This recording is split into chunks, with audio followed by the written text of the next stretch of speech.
Hello friend, welcome back to my YouTube channel total study. तो friend, आज हम start करने वाले हैं क्लास 12th मैथमेटिक्स के अंदर एक्सरसाइज 11.2 का क्वेश्चन नंबर 9, 10, 11 और 12। ठीक है, तो पहले वाली वीडियोस में हमने किए हैं क्वेश्चन नंबर 1 से लेकर क्वेश्चन नंबर 8 तक। जिनने वो वाली वीडियो नहीं देखी है, डिस्क्रिप्शन में जाए आपको लिंक मिल जाएगा। तो आज हम करने वाले हैं क्वेश्चन नंबर 9, 10, 11 और 12। ठीक है, तो वीडियो को स्टार्ट करने से पहले हमारे चैनल को सब्सक्राइब कर दीजिए, बेल आइकन को ऑल पर सेट कर दीजिए ताकि मैं जितनी भी वीडियो बनाऊं उनकी नोटिफिकेशन आप तक आराम के साथ पहुंच सके। तो चलो इसी बात पे करते हैं वीडियो को स्टार्ट। क्वेश्चन नंबर 9, 10, 11 और 12। ठीक है, सबसे पहले हम जानेंगे, सबसे पहले पढ़ेंगे क्वेश्चन नंबर 9 क्या होता है। तो क्वेश्चन नंबर 9 हमारे पास बताता है find the vectors and the Cartesian equation. Find हमने क्या करना है, vector equation and Cartesian equation of the lines की that passes through the point. जो कहां से हो रही है, पास पॉइंट से। जो पॉइंट हमारे पास क्या क्या है, 3, -2 और -5। सेकंड पॉइंट हमारे पास 3, -2 और 6। ठीक है, सबसे पहले इसका सोल्यूशन निकालते हैं।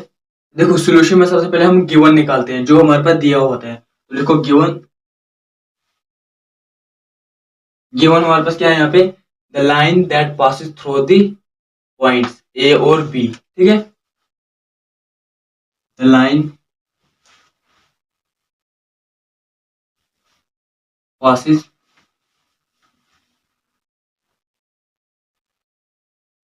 Through the point a and b. Point a हमारे पास क्या है, 3, -2 और -5। -5, ठीक है। दैट इज, इसका मतलब हमारे पास यहाँ पे इसको बता सकते हैं x1, y1, z1 ऐसे बोल सकते हैं, या फिर इसको फिर पॉइंट बी क्या हमारे पास 3, -2 और 6।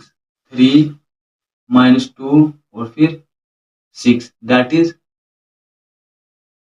x2, y2, z2। ठीक है, दे सकते हैं, हम ऐसे बता सकते हैं। ठीक है, अब हमने निकालना है क्या है, वेक्टर फॉर्म और फिर कार्टेशियन फॉर्म। ठीक है, इन वेक्टर फॉर्म, तो वेक्टर फॉर्म में हमें क्या चाहिए, देखो वेक्टर फॉर्म हमारे पास होती है r vector is equal to a vector plus lambda b vector, ये होती है इसकी। ठीक है, जब हमारे पास इक्वेशन निकालनी पड़ती है इन वेक्टर फॉर्म में, और जब हमारे पास किस फॉर्म में निकालनी पड़ती है, इन कार्टेशियन फॉर्म में, तब हमारे पास बनती है x minus x1 divide by a1 is equal to y minus y1 divide by b1 is equal to z minus z1 divide by c1। ये हमें निकालनी पड़ती है इन कार्टेशियन फॉर्म, और ये हमारे पास इन वेक्टर फॉर्म। ठीक है, तो देखो अब इसमें हमें क्या निकालना पड़ेगा, ए वेक्टर और बी वेक्टर। उसके बाद इसके लिए हमें x1, y1, z1 ये भी निकालना पड़ेगा, और a1, b1, c1 ये भी निकालना पड़ेगा। ठीक है, मतलब यहाँ से a1, b1, c1 ये जो हमारे पास ये डायरेक्शनल रेशियोज होते हैं। ठीक है, इसके लिए हमें निकालना पड़ेगा ए वेक्टर, बी वेक्टर और फिर डायरेक्शन रेशियोज, मतलब पोजीशन वेक्टर भी, डायरेक्शन भी निकालनी पड़ती है। ठीक है, तो निकालो। सबसे पहले हम पॉइंट ए पकड़ेंगे। ठीक है, देयरफॉर पॉइंट ए हमारे पास क्या है, 3, -2, -5।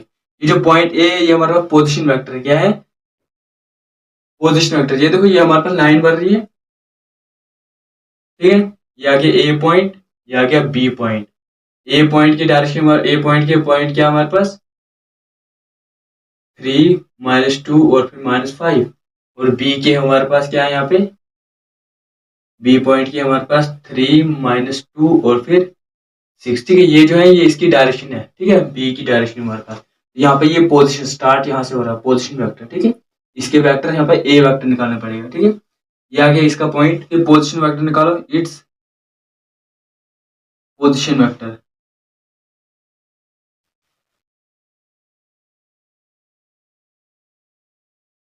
That is a vector. ठीक है, इसको ए वेक्टर के बराबर हम मानेंगे। निकालो यहाँ से ए वेक्टर, ये एक्स, देखो x1, y1, z1। एक्स के साथ हमारे पास क्या होता है, आई कैप, तो 3i कैप। वाई के साथ जे कैप, -2j कैप, फिर -5 है, तो ये जेड है, जेड के साथ के कैप होता है, -5 के कैप। इसको दे दे इक्वेशन नंबर फर्स्ट। ठीक है। यहाँ से x1 y1 z1 इन कार्टेशियन के लिए भी निकल गया और वेक्टर के लिए भी एक चीज निकल गई। अब वेक्टर के लिए बी वेक्टर निकालना पड़ेगा इन वेक्टर फॉर्म के लिए, और इन कार्टेशियन फॉर्म के लिए हमारे पास डायरेक्शन रेशियोज निकालने पड़ेंगे। हम लिखेंगे पहले therefore the direction ratios, short में लिखूंगा the direction ratios of line किसके, ए बी के। ठीक है, of line a b, of a b are क्या होता है ए बी के, A1 B1 C1। ठीक है, यही होता है A1 B1 C1। That is कैसे निकालते हैं A1 B1 C1, देखो कैसे निकालते हैं, x2 minus x1 y2 minus y1 z2 minus z1, इस तरह से निकालते हैं। निकालो यहाँ पे, ये देखो मतलब b माइनस ए करना पड़ता है, 3 माइनस 3 पहला A1 और B1, ये y2 minus y1 minus two minus करना पड़ता है, तो यहाँ पे आर डी माइनस प्लस 2 हो जाएगा। ठीक है, और तीसरा 6 प्लस 5, प्लस 5 इसलिए क्योंकि यहाँ पे माइनस है तो इसका माइनस भी प्लस हो जाता है। ठीक है, यहाँ से निकालो, यहाँ से दैट इज, यहाँ से बन जाएगा हमारे पास 3 में से 3 बाकी 0, -2 + 2 0, और 6 + 5 कितना होता है 11। ये हमारे पास क्या निकला A1 B1 C1, इसको हम ब्रैकेट में रख सकते हैं, और ये निकली हमारे पास A1 B, ये हमारे पास डायरेक्शन रेशियोज निकल गई। अब यहाँ पे कार्टेशियन फॉर्म के लिए दोनों चीज पता चल गई, डायरेक्शन रेशियोज भी और डायरेक्शन रेशियोज भी और पॉइंट भी, x1 y1 z1 जो क्वेश्चन में इस्तेमाल होने वाले हैं। अब इसकी हमें डायरेक्शन फॉर्म बनानी है किसके लिए, इन वेक्टर फॉर्म के लिए। वो इट्स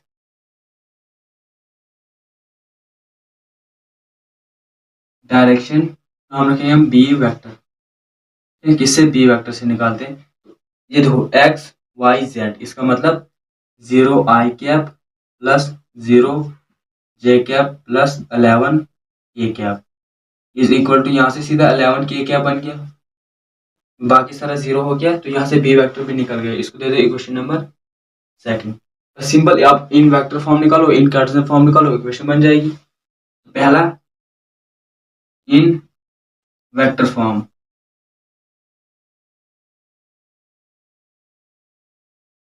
गिवन इक्वेशन क्या होती है हमारे पास, गिवन इक्वेशन इज, देखो ये होती है r vector is equal to a vector plus lambda b vector, डालते जाओ value, r vector is equal to, a की वैल्यू यहाँ पे क्या निकली, ए वेक्टर की वैल्यू हमारे पास ये है 3i cap minus 2j cap minus 5k cap plus lambda as it is, b vector की वैल्यू सीधा 11k हो गया। यही हमें चाहिए थी, which is required equation in vector form. ठीक है, अब निकालते हैं इन कार्टेशियन फॉर्म। लिखो second in Cartesian form, given equation is, क्या होती है गिवन इक्वेशन, इसमें हमारे पास सिंपल होती है कि r is equal to x minus x1 divide by a1 is equal to y minus y1 divide by b1 is equal to z minus z1 divide by c1। ठीक है, ये जो दो इक्वेशन है हमारे पास in vector form in Cartesian form, ये मैंने निकाल ली है पहले वाले वीडियो में, जाके वो वीडियो देखिए और देखिए कि हमने किस तरह से निकाला था। ठीक है, करो यहाँ से अप्लाई इसके ऊपर, r vector is equal to x minus x1 की वैल्यू, x1 की वैल्यू यहाँ पे क्या है 3 डिवाइड बाई a1, a1 की यहाँ पे क्या है 0 is equal to y minus y1 यहाँ पे क्या है -2, ये +2 हो जाएगा, divide by b1 0 is equal to, फिर से z1 यहाँ पे क्या है -5, मतलब z +5 हो जाएगा, डिवाइड बाई c1 क्या निकला यहाँ पे, ये देखो A1 B1 और C1 यहाँ पे 11 है, विच is required equation in Cartesian form. ठीक है, विच is required equation in Cartesian form, ये हमें इक्वेशन किस में चाहिए, कार्टेशियन फॉर्म में, और ये हमें इन वेक्टर फॉर्म में। ये हमारे पास निकल गया है पहला क्वेश्चन नंबर 9 का सोल्यूशन। क्वेश्चन नंबर 10 क्या बताता है, फाइंड द एंगल बिटवीन, इनमें फाइंड क्या करना है, angle between the following pairs of line. जो हमारे पास यहाँ पे लाइंस पेयर दी है, इनके बीच में हमने एंगल फाइंड करना है। तो पहला पार्ट हमारे पास क्या है, इसमें पहले पार्ट के लाइंस ऑफ पेयर्स क्या हमारे पास, r is equal to 2i cap minus 5j cap plus r k cap plus k cap plus lambda 3i cap plus 2j cap plus 6k cap, first line. Second line क्या, r vector is equal to 7i cap minus 6k cap plus new i cap plus 2j cap plus 2k cap. ये हमारे पास pairs of lines दी हुई है, इनके बीच में हमने एंगल फाइंड करना है। ठीक है, इसका सोल्यूशन निकालते हैं। मैंने पहले बोला सोल्यूशन में सबसे पहले गिवन होती है, तो दो इक्वेशन हमारे पास गिवन है, तो लिखो गिवन। फर्स्ट हमारे पास क्या है, r vector is equal to 2i cap minus 5j cap 5j cap plus k cap plus lambda 3i cap plus 2j cap plus 6k cap. That is, इसका मतलब यहाँ से हमें ये पता चलता है कि हमारे पास r is equal to a vector plus lambda b1 vector. ठीक है, देखो a1 vector plus lambda b1 vector, ये इस तरह से इक्वेशन बनती है। फिर सेकंड इक्वेशन हमारे पास क्या है, r is equal to 7i cap minus 6k cap plus new i cap plus 2j cap plus 2k cap. That is, ये भी वेक्टर इक्वेशन बन रही है। देखो कैसे, r vector is equal to यहाँ पे a2 है ये, ठीक है, a2 vector plus new b2 vector. देखो इस तरह से बनती थी इक्वेशन, यही बन रही है हमारे पास इक्वेशन। ठीक है, अब सबसे पहले हम यहाँ से जानते हैं कि हमारे पास एंगल किस तरह से निकालते थे। We know that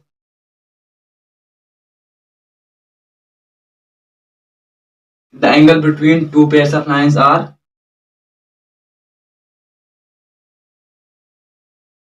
angle between two pairs of lines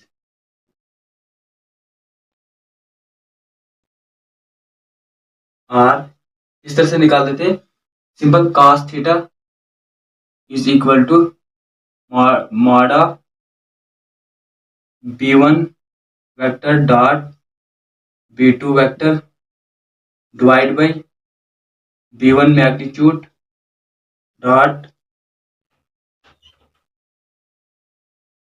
b2 magnitude. ठीक है, तो मॉड क्लोज, इस तरह से निकाल देते हैं। ठीक है, अब यहां से हमें क्या करना है, सबसे पहले b1 इंटू b2 निकालना पड़ेगा। ठीक है, फिर b1 का मैग्नीट्यूड, फिर b2 का मैग्नीट्यूड निकालना पड़ेगा, फिर ये सारी वैल्यू इसमें अप्लाई करनी पड़ेगी। लिखो यहां से देयरफॉर, देखो अब यहां से हमें पता है a1 हमारे पास यहाँ पे ये वाली वैल्यू है। ठीक है, ये हमारे पास a1 है, और ये हमारे पास a2 की वैल्यू है। ठीक है, और ये आगे यहाँ से यहाँ हमारे पास b1 की वैल्यू, और यहाँ से यहाँ हमारे पास b2 की वैल्यू, ये तो पता है। ठीक है, अब यहाँ से पहले b1 डॉट b2 निकालो, b1 dot b2 is equal to, डालो b1 की वैल्यू, डालो 3i cap plus 2j cap plus 6k cap dot b2 की value i cap plus 2j cap plus 2k cap. ठीक है, यहाँ से इज इक्वल टू, अब यहाँ से हम एक चीज जानते हैं, वी नो, क्या जानते हैं एक चीज, कि हमारे में, या फिर रफ लिख लेता हूँ, आई कैप अगर होता है वो 1 के बराबर होता है, j cap dot is equal to 1, k cap dot is equal to 1। ये हमारे पास यूनिट वेक्टर होते हैं। ठीक है, इनका जब प्रोडक्ट किया जाता है वो 1 के बराबर आता है। ठीक है, जब यूनिट को यूनिट के साथ प्रोडक्ट किया जाता है तो इसको आंसर क्या आता है 1। इस तरह से यहाँ पे देखो आई कैप इंटू आई कैप 1, इनको आपस में मल्टीप्लाई करो, इसका कोफिशिएंट 1 है, इसका कोफिशिएंट 3 है, ये बन जाएगा हमारे पास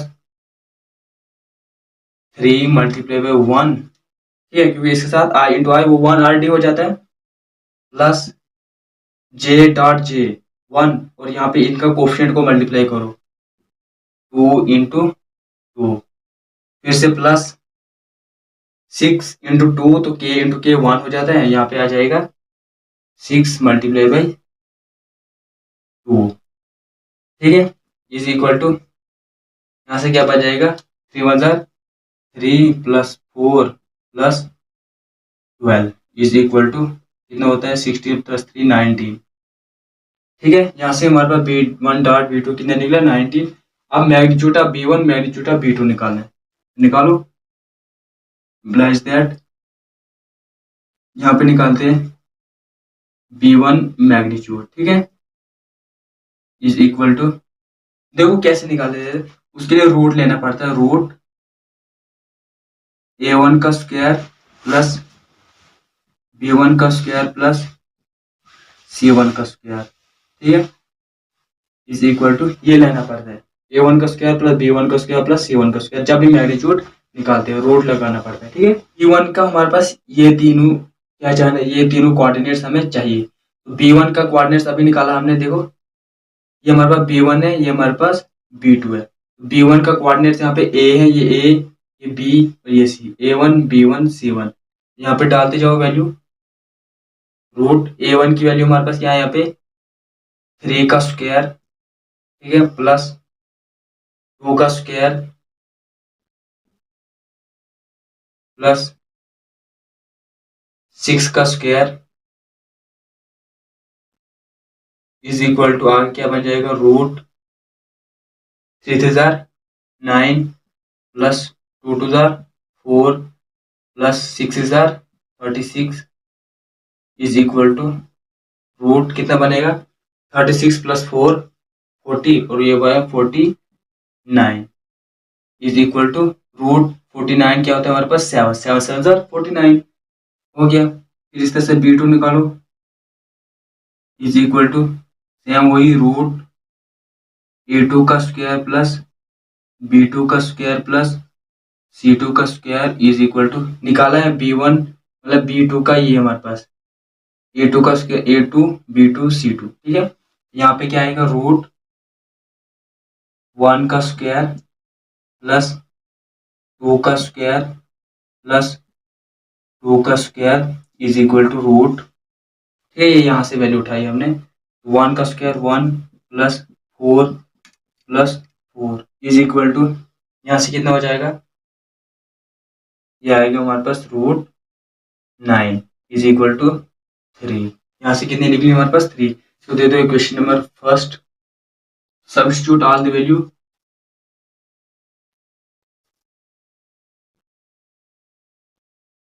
all the value in equation first we get, यहाँ से हमें क्या मिलेगा, डालते जाओ वैल्यू, यहाँ पे आ जाएगा B1 डॉट B2 कितना है हमारे पास 19 divide by magnitude of B1 7 multiply by B2 3 is equal to कितना निकला 19 डिवाइड बाई 21, ठीक है, यहाँ से हमारे पास थीटा की वैल्यू निकालो, थीटा इज इक्वल टू ये कास है, ये आगे इनवर्स में हो जाएगा, cos inverse 19 divide by 21 which is the required solution, ये हमारे पास एंगल निकला है ये बीच में दो लाइंस के बीच में, तो थीटा की वैल्यू यहाँ से क्या निकली cos inverse is equal to 19 divide by 21, simple है। अब यही इसी तरह से आप ये पार्ट नंबर 2 खुद निकालना है, ठीक है, ये आपके लिए है, जो पार्ट नंबर 2 है सेम एज इट इज ऐसे ही उतारना है और ये इसमें डाल देना है वैल्यू, ठीक है, बिल्कुल डिटो, कुछ फर्क नहीं है, बस सिर्फ वैल्यूज की फर्क है, बाकी सब सेम है, ठीक है। निकालते हैं क्वेश्चन नंबर 11, इसके भी 2 पार्ट है, इसका मैं एक ही पार्ट निकालता हूँ, दूसरा पार्ट आप खुद निकालना, ठीक है, जिस तरह से पहला पार्ट निकालूंगा सेम एज इट इज दूसरा पार्ट निकालना, ठीक है। तो इसमें भी find the angle between 2 pairs of lines, इसमें हमारे पास वेक्टर लाइंस गिवन थी, इसमें हमारे पास कार्टेशियन इक्वेशन गिवन है, बस बाकी सब सेम है। वेक्टर इक्वेशन और कार्टेशियन इक्वेशन यही डिफरेंस है, बाकी सब सेम है। ये हमारे पास इक्वेशन है, ठीक है, दो लाइन है, फर्स्ट लाइन और सेकंड लाइन। ये आ गया दूसरा पार्ट, ये आप खुद निकालना, ठीक है, ये वाला पार्ट आप खुद निकालना, मैं ये वाला निकालता हूँ। देखो बिल्कुल सेम सोल्यूशन लिखते हैं। क्वेश्चन नंबर 11 सोल्यूशन, पहला पार्ट निकाल रहा हूँ, ठीक है। तो देखो सबसे पहले गिवन सेम वही इक्वेशन दो दी हुई है। फर्स्ट इक्वेशन हमारे पास क्या है, x minus two divide by two is equal to y minus one divide by five is equal to z plus three divide by minus three. इसको दे दो, दैट इज, इसका मतलब यहाँ से कि x minus x two divide by a one is equal to y minus y one divide by b one z minus z one divide by c one. ठीक है, यही बनती है इक्वेशन इसकी तरह, कार्टेशियन इक्वेशन। ठीक है, इस तरह से दूसरी बताओ, दूसरी line x plus two divide by minus one is equal to y minus four divide by eight is equal to z minus five divide by four. That is same x minus x two divide by a two y minus y two divide by b two z minus z two divide by c two. Same we know that, वही जो पीछे लिखा था हमने पहले वाले question में, बिल्कुल सेम है वैसे ही जैसे पहला क्वेश्चन किया। क्या जानते हैं कि द एंगल बिटवीन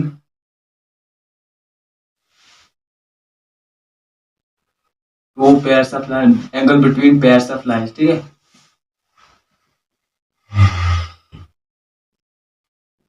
और क्या हमारे पास होता है, सेम वही cos theta is equal to mod of b one dot B two vector divide by b one magnitude dot B two magnitude का मॉड, ये हमारे पास होता है। अब इसमें भी चाहिए हमें बी वन बी टू और b one magnitude b two magnitude, simple. सबसे पहले हमें चाहिए बी वन और फिर बी टू। देखो बी वन की वैल्यू क्या हमारे पास यहाँ पे, इधर निकालता हूँ मैं बी वन की वैल्यू, ठीक है। देखो बी वन की वैल्यू हम यहाँ से निकालेंगे, b one is equal to, देखो बी वन कैसे निकालते हैं, ये हमारे पास डायरेक्शन रेशियोज है। बी वन का मतलब डायरेक्शन रेशियोज होने चाहिए। ये देखो डायरेक्शन रेशियोज यहाँ पे क्या है, ए वन बी वन सी वन। ये निकालो यहाँ से, ए एक्स एक्सिस के साथ ए वन है तो यहाँ पे वाई कैप, फिर ये प्लस में है प्लस, ये वाई के साथ है तो वाई में क्या होता है जे कैप, तो यहाँ पे फाइव जे कैप माइनस इसके साथ थ्री है तो थ्री के साथ ये जेड में है, जेड में क्या होता है के कैप। तो कहाँ से उठाने पड़ते हैं इसके डायरेक्शन रेशियोज, ए वन बी वन सी वन, ए वन बी वन सी वन, यहाँ से ये उठाने पड़ते हैं, ठीक है।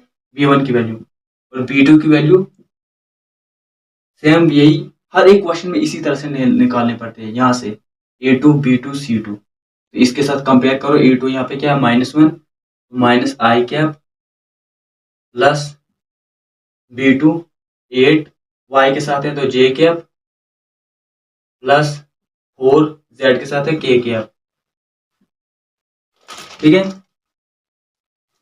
आप निकालो क्या निकालना है, देयरफॉर पहले b one dot B two is equal to निकालो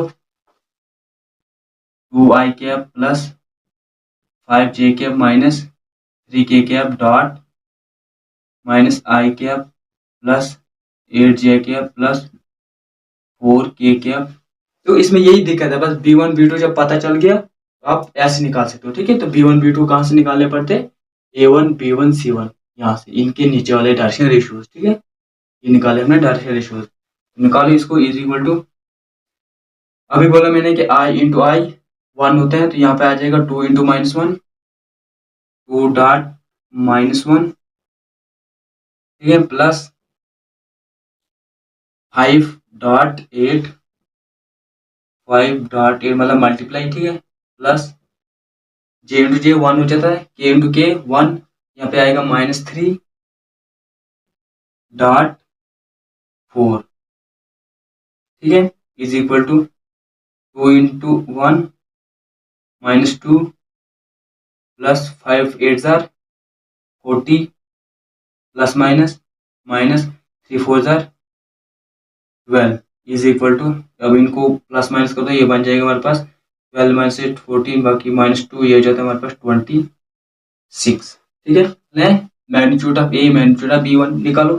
magnitude of b one is equal to simple वही रूट ए वन का स्क्वायर प्लस बी वन का स्क्वायर प्लस सी वन का square is equal to root a one का square, यहाँ से देखो b one यहाँ से उठा दो या यहाँ से उठा दो, ए वन का स्क्वायर यहाँ पे क्या है 2 का स्क्वायर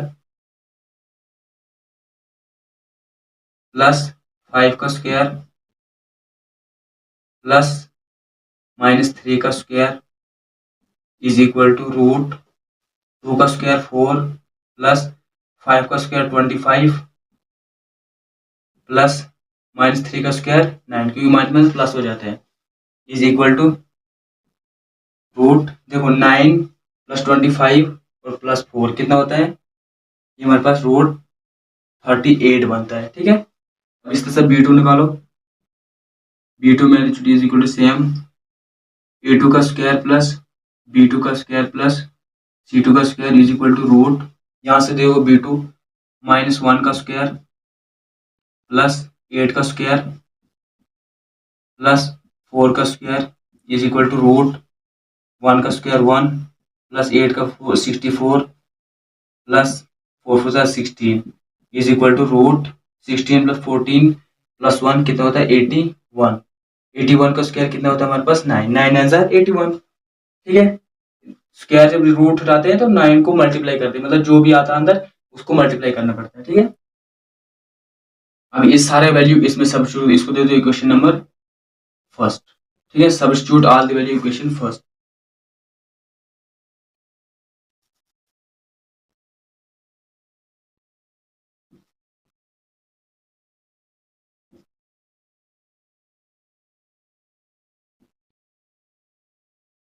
ठीक है, यहाँ से क्या बन जाएगा simple cos theta is equal to b one dot B two कितना निकला 26 डिवाइड बाई